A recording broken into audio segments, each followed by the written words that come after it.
Welcome student, मैं दिविता शर्मा और इस लेक्चर में हम बीएससी सेकेंड ईयर की बुक एब्स्ट्रैक्ट अलजेब्रा की यूनिट 1 दैट इज़ ग्रुप के बारे में पढ़ेंगे।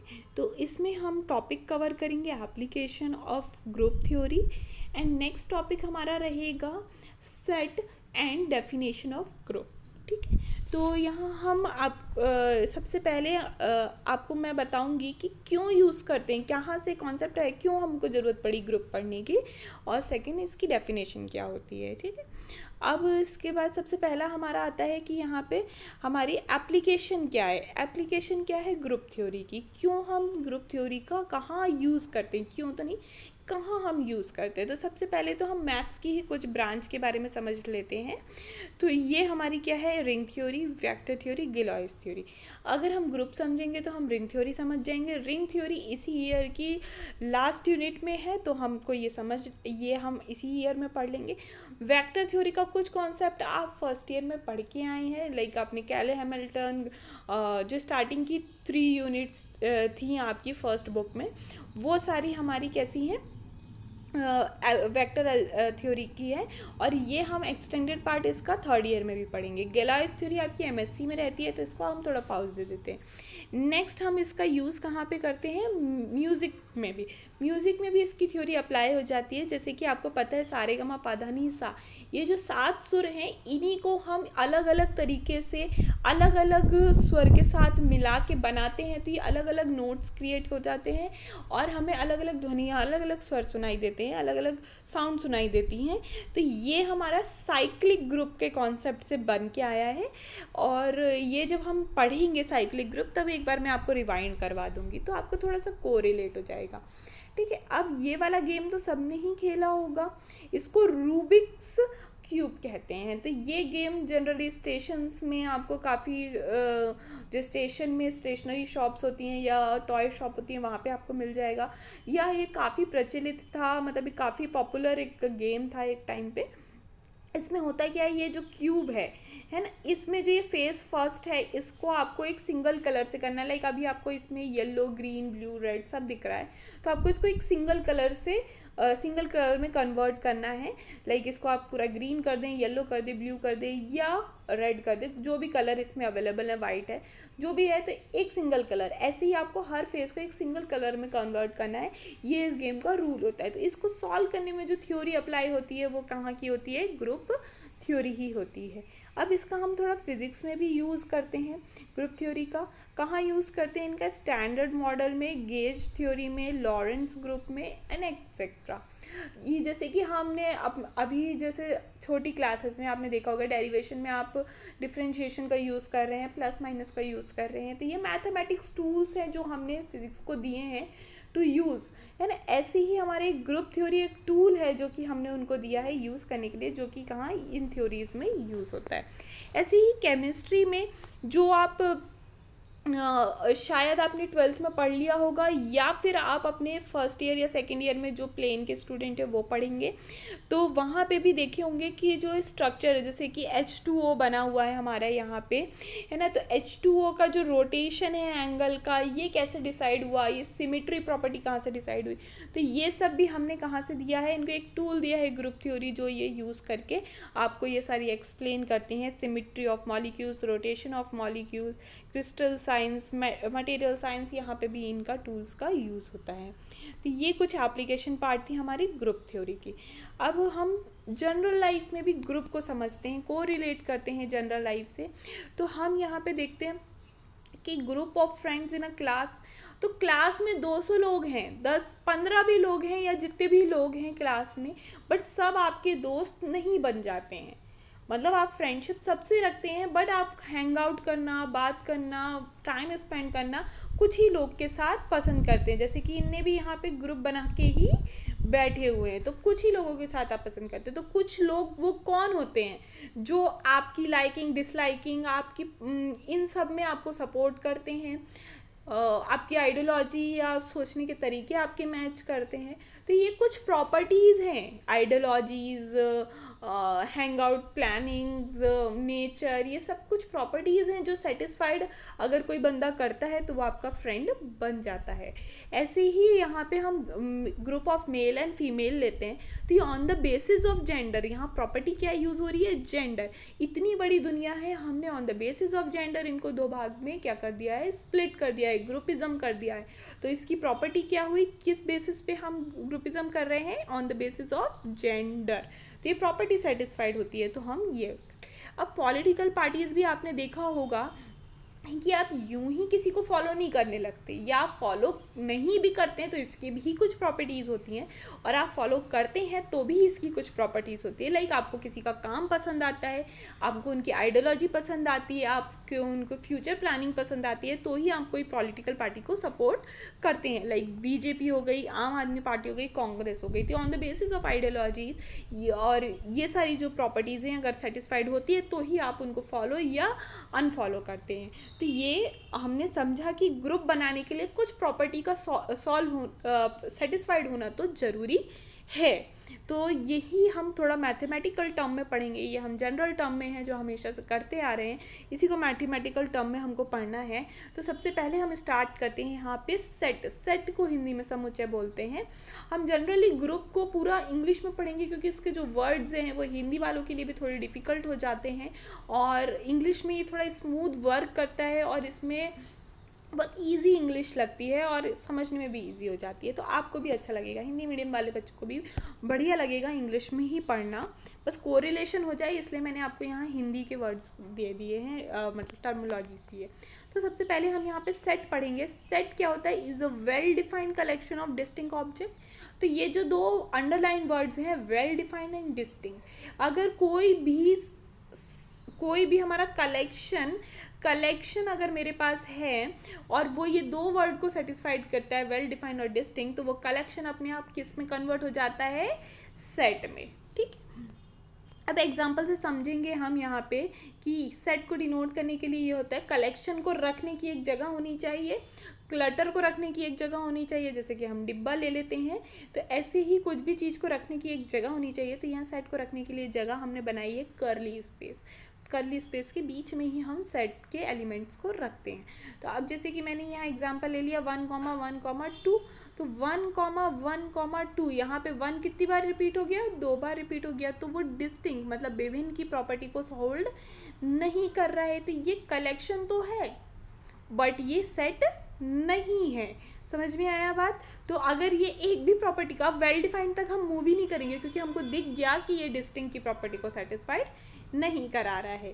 अब नेक्स्ट एग्जांपल ये यहाँ लिखा हुआ है, collection of a student score 80%। अब एक क्लास है, 200 स्टूडेंट्स बैठे हैं उसमें और मैं उनसे बोल रही हूँ जाके collection of a student score 80%, data collect करके दो जिन बच्चों का 80% आया है।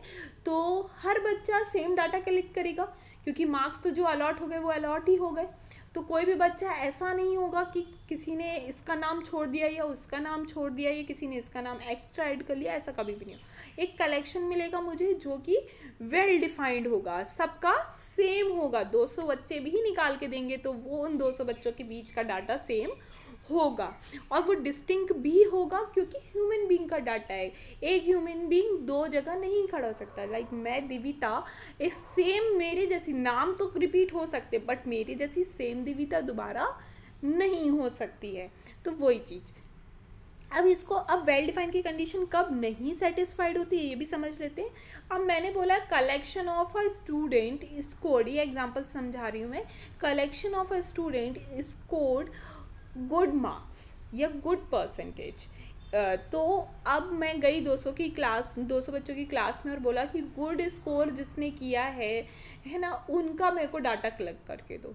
तो हर बच्चे का अलग अलग होगा, आप भी समझते हैं। किसी बच्चे के लिए 90% इज़ द गुड स्कोर, किसी बच्चे के लिए 80% इज़ द गुड स्कोर, किसी बच्चे के लिए 70% भी गुड स्कोर हो सकता है। तो उस बेसिस पे हमको क्या मिलेगा, लाइक एक बच्चा है उसने 90% के अकॉर्डिंग किया, एक ने 80, एक ने, तो सबका डाटा डिफरेंट आएगा। तो मतलब जो मेरा स्टेटमेंट था collection of a student scored good percent, तो वो कलेक्शन मेरा वेल डिफाइंड नहीं था, कुछ एक फिक्स क्राइटेरिया नहीं था, अच्छे से मैंने उसको परिभाषित नहीं किया था। वेल डिफाइंड की हिंदी ये होती है, उसको मैंने अच्छे से परिभाषित नहीं किया था, इस कारण से मुझे हर बच्चा एक अलग डाटा लाके दे रहा है। कोइंसिडेंटली एक 2 जन का डाटा सेम हो सकता है या मोर देन 2 का भी सेम हो सकता है, बट हर बच्चे का हो जाए ऐसा ज़रूरी नहीं है। तो इस कारण से ये वेल डिफाइंड की कंडीशन को सेटिस्फाइड नहीं करा रहा है। समझ में आया वेल डिफाइंड का मतलब क्या होता है, डिस्टिंक्ट का मतलब क्या होता है। अब नेक्स्ट हम आते हैं, कोई भी कलेक्शन को सेट बनने के लिए वेल डिफाइंड डिस्टिंक्ट होना चाहिए। अब नेक्स्ट, सेट के अंदर कितने एलिमेंट है उसके बेसिस पे हम सेट को 2 पार्ट में डिवाइड कर रहे हैं, जो कि एक है हमारा एम्प्टी, एक हमारा नॉन एम्प्टी। एम्प्टी मतलब रिक्त, खाली, नॉन एम्प्टी मतलब अरिक्त, मतलब खाली नहीं है। तो खाली है तो उसको हम डिनोट करते हैं S=5 से। 5 किसको सिंबलाइज करता है, एम्प्टी को, और S किसको सिंबलाइज कर रहा है, सेट को। तो एक सेट है जो कि खाली है मतलब 5 के बराबर है, एक सेट है जो कि खाली नहीं है, इसका मतलब 5 के बराबर नहीं है। खाली नहीं है इसका मतलब at least there exist at least 1 element in S, मतलब कम से कम उसके अंदर एक एलिमेंट तो होगा ही होगा। और खाली है का मतलब है कि उसके अंदर एक भी एलिमेंट नहीं होगा, there does not exist any element in S. ठीक है, नेक्स्ट हम आते हैं यहाँ पे ग्रुप की तरफ। तो ग्रुप किस तरीके से डिनोट होता है, एक ब्रैकेट के अंदर हम लिखते हैं G, स्टार।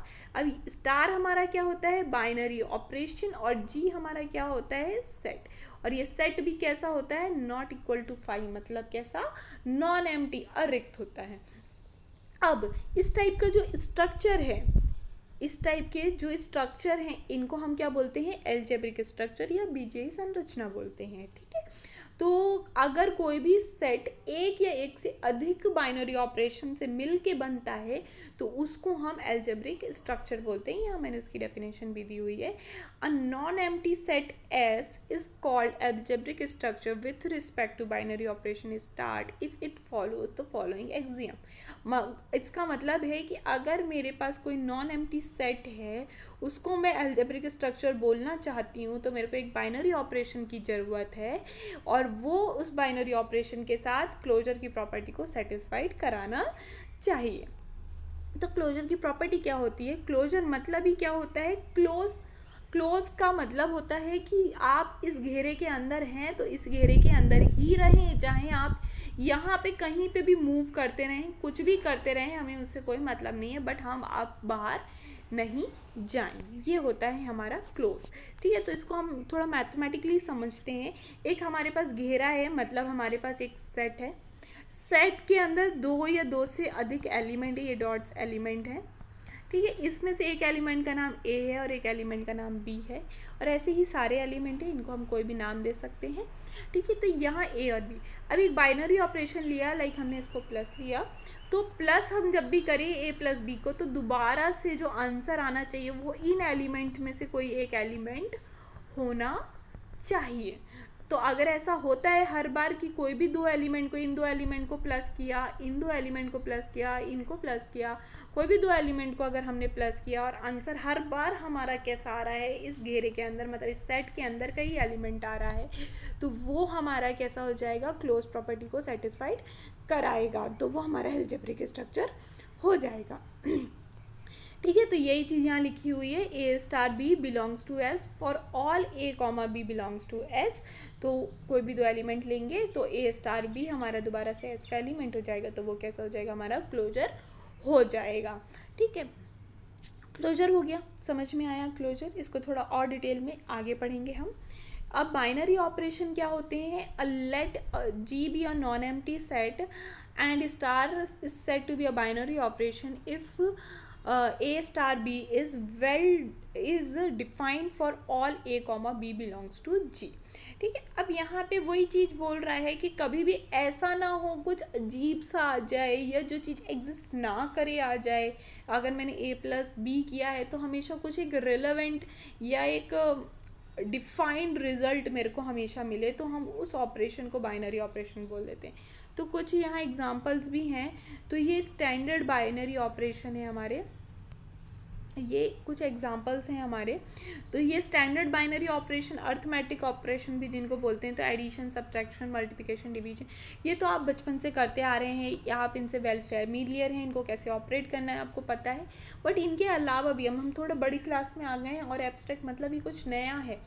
आपको ये पूरी बुक समझनी है ना, और बहुत अच्छे से समझनी है, तो आपको जो आपने पहले सीखा आप उसको लेके चले, बट उस पर स्ट्रिक्ट ना रहे, मतलब कि यही है बस, ऐसा नहीं है। उसके अलावा भी बहुत कुछ है, एक्सप्लोर करने का सब्जेक्ट है ये। आप मैथमेटिक्स को एक्सप्लोर करें, मतलब आप खुल के पढ़ें और नई चीज़ सीखने के लिए तैयार रहें, तो ये सब्जेक्ट आपको बहुत अच्छे से समझ में आएगा। तो अब यहाँ पे O प्लस आपको पहले ही दिख रहा होगा। O प्लस तो आपने अभी तक कभी सुना ही नहीं है। O प्लस को डिनोट कैसे करते हैं, O के अंदर हम कैसे लिख देते हैं, प्लस लिख देते हैं, तो ये O प्लस हो जाता है। ये कैसे ऑपरेट होता है, इसने ये डिफाइन करके आपको दिया ही है। जैसे कि अगर मैं आपको बचपन में नहीं बताता कोई टीचर कि 1 + 2 करने पे 3 आता है, तो क्या ये आपको पहले से पता था? नहीं। तो ये एक तरीके का सिंबल ही था आपके लिए, जिसको आपने इतनी बार पढ़ा, 18 से 17 साल का एक्सपीरियंस आपने इस चीज़ पे लिया, तब आपके लिए ये एक स्वाभाविक बात होगी। बट पहले तो ये आपके लिए एक नोटेशन ही था, ठीक है। तो वही चीज़ है, अब वही जो बचपन की चीज़ थी, उसी साइकोलॉजी से अगर आप पढ़ते हैं इन चीज़ों को, तो थोड़ा इजी हो जाएगा आपके लिए। तो यहाँ दिख रहा है कि O प्लस बी क्या होगा हमारा, A × B + A + B। तो इसको अगर हम Z इंटीजर, ये क्या होता है हमारा Z, ये होता है सेट ऑफ इंटीजर, मतलब पूर्णांकों का समूचय। अब मैंने यहाँ पे 1 और 2 मतलब 2 एलिमेंट लेने थे, 2 ले लिए। अब इसका O प्लस करना है, 1 O + 2 करेंगे।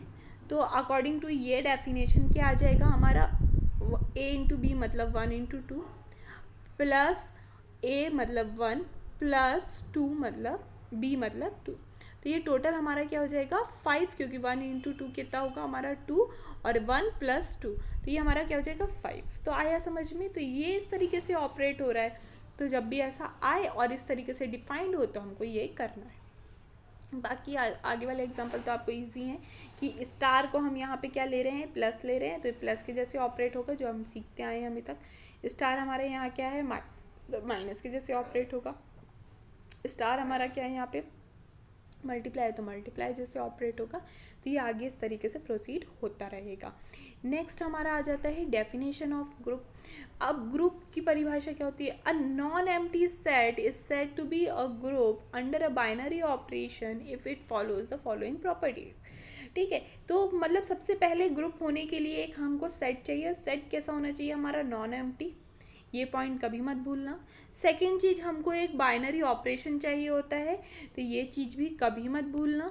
दो चीज़, नॉन एम्प्टी, बाइनरी ऑपरेशन, दो चीज़ का होना कंपलसरी है, और इन 4 प्रॉपर्टी को सेटिस्फाइड करे। जैसे कि हम जनरल में भी, अभी मैंने आपको एक एग्जांपल दिए थे कि आपका फ्रेंड सर्कल कैसे बनता है, पॉलिटिकल पार्टी को आप कैसे फॉलो अनफॉलो करते हैं, आपके जेंडर के बेसिस पे मेल फीमेल कैसे होते हैं, तो ये सब on the basis of property है। तो सेम चीज़ यहाँ पे भी होल्ड हो रही है कि on the basis of property ही हम एक सेट को, एक नॉन एम्प्टी सेट को ग्रुप बोलते हैं। तो प्रॉपर्टीज़ क्या है हम यहाँ रीड आउट कर लेते हैं, आगे इसके एक्सप्लेनेशन है।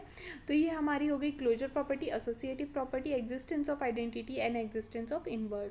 तो संवरण बोलते हैं क्लोजर को, सहचारिता बोलते हैं एसोसिएटिविटी को, तत्सम अवयव की उपस्थिति एग्जिस्टेंस ऑफ आइडेंटिटी एंड प्रतिलोम की उपस्थिति एग्जिस्टेंस ऑफ इनवर्स। ठीक है, अब नेक्स्ट आता है हमारा यहाँ पे कि हम यहाँ प्रूव करना चाहते हैं एक नॉन एम्प्टी सेट को विथ रिस्पेक्ट टू, मतलब एक बाइनरी ऑपरेशन के सापेक्ष हम एक नॉन एम्प्टी अरिक्त समुच्चय को ग्रुप प्रूव करना चाहते हैं। टू प्रूव, तो कैसे करेंगे, तो वही सेम प्रॉपर्टी, कोई भी अगर नॉन एम्प्टी सेट है और बाइनरी ऑपरेशन दिया है, ग्रुप प्रूफ करना है, तो हमेशा वो 4 प्रॉपर्टी को आपको ही होल्ड करवाना।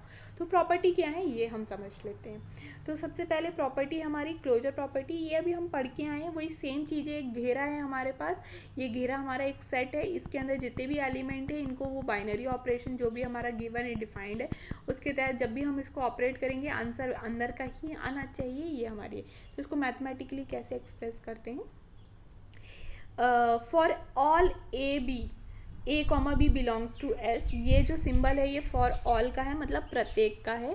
तो for all A, B belongs to S if A * B belongs to S, that is close property. यही आपको बताया भी था। नेक्स्ट हमारे पास क्या आ जाता है, एसोसिएटिविटी। एसोसिएटिव इज नथिंग कि ये डिपेंड करती है एक तो आपके ऑपरेशन में कैसा है, और इसका बेसिक चीज़, इसके लिए हम फॉर एवरी 3 एलिमेंट है ना, तो पहले हम कोई भी 3 एलिमेंट उठाएंगे और हर 3 एलिमेंट के लिए ये चीज़ सेटिस्फाइड होनी चाहिए। तो 3 एलिमेंट जब भी हम उठाएंगे ये प्रॉपर्टी होल्ड होनी चाहिए। इसका क्या है, कुछ नहीं है, तीनों को बाइनरी ऑपरेशन करना है और बस ब्रैकेट चेंज करने पे भी आंसर चेंज नहीं होनी चाहिए, मतलब LHS इक्वल टू RHS आना चाहिए हमारा। जब भी ऐसा आता है हर 3 के लिए, तो ये कैसा हो जाएगा, एसोसिएटिविटी को होल्ड कर देगा वो S। तो ये हो गया है ना। नेक्स्ट हमारा क्या आता है, एग्जिस्टेंस ऑफ आइडेंटिटी है ना, तत्सम अवयव की उपस्थिति। तो आइडेंटिटी मतलब समझ में आता होगा, आप आइडेंटिटी कार्ड पहनते हैं, आपको आइडेंटिटी मतलब पता है। आइडेंटिटी मतलब होता है आपकी पहचान, जैसे हैं आप वैसे ही आप दिखें। लाइक आप एक मिरर के सामने खड़े हैं, ये आप हैं, एक मिरर के सामने खड़े हैं या आप हैं, या आप मिरर के सामने खड़े हैं तो आपकी इमेज आपको दिखेगी। मतलब जो भी चीज़ मिरर के सामने होती है वो एग्जैक्ट वही चीज़ दिखती है, यही हमारी आइडेंटिटी एलिमेंट कहती है। ई को हम आइडेंटिटी एलिमेंट बोलेंगे। तो अगर ए मेरा ई के सामने खड़ा है, मतलब ए मेरा ई से ऑपरेट होगा तो ए आना चाहिए, या ई मेरा ए के सामने मतलब रिवर्स कंडीशन पे खड़ा है तो भी आंसर क्या आना चाहिए, ए आना चाहिए। और हर किसी के लिए आ जाए, जैसे इंसानों में हमेशा होता है कि आप मिरर के सामने खड़े होंगे तो आप ही दिखेंगे, या नॉन लिविंग थिंग्स में भी होता है। तो ऐसे ही ग्रुप के अंदर के जितने भी एलिमेंट है जिसको हम ग्रुप कहना चाहते हैं, उसके अंदर के जितने भी एलिमेंट है उस सेट के अंदर के लिए एक एलिमेंट मुझको ये मिल जाता है जो इस प्रॉपर्टी को होल्ड कराता है, तो उस एलिमेंट को हम क्या बोल देंगे, आइडेंटिटी। तो हम यहाँ एक एग्जांपल समझ लेते हैं। जेड है, जेड हमारा क्या है, सेट ऑफ इंटीजर पूर्णांकों का समूह। अब यहाँ देखो फॉर एग्जांपल अगर मैंने 1 लिया है तो 1 को मैं प्लस मेरा बाइनरी ऑपरेशन है, उसके लिए मेरे को ई निकालना है, तो ई रखेंगे और आना क्या चाहिए, हमारा 1 आना चाहिए। मतलब a binary operation E is equal to में ए आना चाहिए, ये लिखा हुआ है मैंने, ये वाला, ठीक है। तो अब ई की वैल्यू निकालते आ जाएगी 1 - 1, तो ई मेरा क्या हो जाएगा, 0 हो जाएगा। ये आया आपको समझ में, ये तो आप x की वैल्यू निकालते हैं जैसे, वैसे ई की वैल्यू। अब ऐसे ही मैं -2 के लिए भी निकालती हूँ, तो 2 + ई इज इक्वल टू में 2 आना चाहिए, तो ई मेरा अगेन कैसा होना चाहिए, 0 होगा तभी आएगा, ठीक है। ऐसे ही मैं नेगेटिव के लिए करके देखती हूँ, तो -1 + ई करने पे मेरे को -1 आना चाहिए, तो ई क्या होगा यहाँ पे मेरा 0 होगा तभी आएगा, है ना। ऐसे ही अगर मैंने 0 + ई इज इक्वल टू में 0 किया तो मेरा क्या आना चाहिए, ई कैसा होगा, 0 होगा। तो मैंने यहाँ पे देखा कि मैंने एब्स्ट्रैक्ट का मतलब देखिए क्या होता है, बुक क्या एब्स्ट्रैक्ट है, इसका मतलब होता है कि अगर मैंने 2 या 3 चीज़ पर रिजल्ट होल्ड कर दिया है तो मेरे पास इतनी शक्ति, मेरी मतलब इतनी सोच होनी चाहिए कि मैं इसको n एलिमेंट में भी इसका रिजल्ट होल्ड करवा दूँ। तो जैसे कि मैंने यहाँ पे क्या बताया, -1 के लिए भी ले लिया मैंने, प्लस के लिए भी 1 और 2 के लिए ले लिया, 0 के लिए भी ले लिया। अब पूर्णांक के पास यही होते हैं, इंटीजर के पास यही चीज़ होती है, एक नेगेटिव, एक पॉजिटिव, एक 0। अब पॉजिटिव जब भी ले रहे हैं तब भी ई 0 आ रहा था, नेगेटिव जब ले रहे हैं तब भी ई 0 आ रहा है, और 0 ले रहे हैं तब भी ई 0 आ रहा है, ठीक है। तो ई मेरा आइडेंटिटी एलिमेंट बन गया। ई को जब भी मैं कोई भी पूर्णांक या कोई भी इंटीजर के साथ प्लस कराती हूँ तो हमेशा वो ही पूर्णांक मेरे को आएगा आंसर में, तो ई मेरा आइडेंटिटी एलिमेंट हो गया। बट ये आइडेंटिटी एलिमेंट कब बनेगा, जब वो इस प्रॉपर्टी को भी होल्ड कराएगा। इसका मतलब है कि 0 भी जेड के अंदर होना चाहिए, तो होता है, तो इस कारण से 0 मेरा आइडेंटिटी एलिमेंट हो गया अगर सेट मेरा जेड है और बाइनरी ऑपरेशन मेरा क्या है, प्लस है, ठीक है। अब नेक्स्ट, अब इसमें एक एग्जांपल ले लेते हैं नेचुरल नंबर का। अब इसी में बाइनरी ऑपरेशन अगेन मैं प्लस का ले लेती हूँ। अब 1 + ई करने पे मेरे को क्या मिलना चाहिए, 1 मिलना चाहिए। ई क्या आ जाएगा, अगेन 0 आ जाएगा। ऐसे ही कोई भी नेचुरल नंबर के साथ मैं ई का प्लस कराती हूँ और नेचुरल नंबर ही मिले मेरे को हर बार वही सेम वाला, तो ई को हर बार 0 होना पड़ेगा। मतलब 0 + natural number is equal to that same natural number.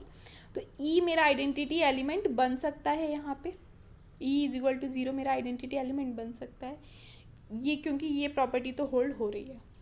But ये प्रॉपर्टी क्या, ये प्रॉपर्टी भी होल्ड हो रही है, नहीं, क्योंकि 0 क्या नेचुरल नंबर होता है, नहीं, इसलिए ये आइडेंटिटी एलिमेंट नहीं बन पाएगा। इसका मतलब है कि अगर सेट नेचुरल नंबर है प्लस बाइनरी ऑपरेशन है तो आइडेंटिटी एलिमेंट उसके पास नहीं होता है, क्योंकि E is equal to zero के अलावा कोई एलिमेंट है भी नहीं जो कि ए प्लस ई करने पे ए दे दे for every a belongs to natural number under binary operation plus. ठीक है ना। अब एग्जिस्टेंस ऑफ इनवर्स प्रतिलोम की उपस्थिति देख लेते हैं। इसमें भी फॉर एवरी ए मतलब हर ए के लिए हमको देखना है कि ये चीज़ होल्ड होनी चाहिए, और क्या होना चाहिए कि ए स्टार ए इनवर्स करने पे हम क्या मिल जाए, ई मिल जाए, या ए इनवर्स ए करने पे ई मिल जाए। तो देखते हैं हम, यहाँ हमने प्लस पढ़ के रख लिया है तो प्लस की ले लेते हैं। जेड हमने लिया था, इसके लिए जो आइडेंटिटी एलिमेंट है वो हमारा ज़ीरो है, बाइनरी ऑपरेशन हमारा प्लस है। तो अगर मैं यहाँ पे अगेन वन लूँ, वन प्लस ए इनवर्स निकालना है हमको, इज इक्वल टू में आइडेंटिटी, तो आइडेंटिटी ज़ीरो है तो ए इनवर्स क्या हो जाएगा हमारा -1।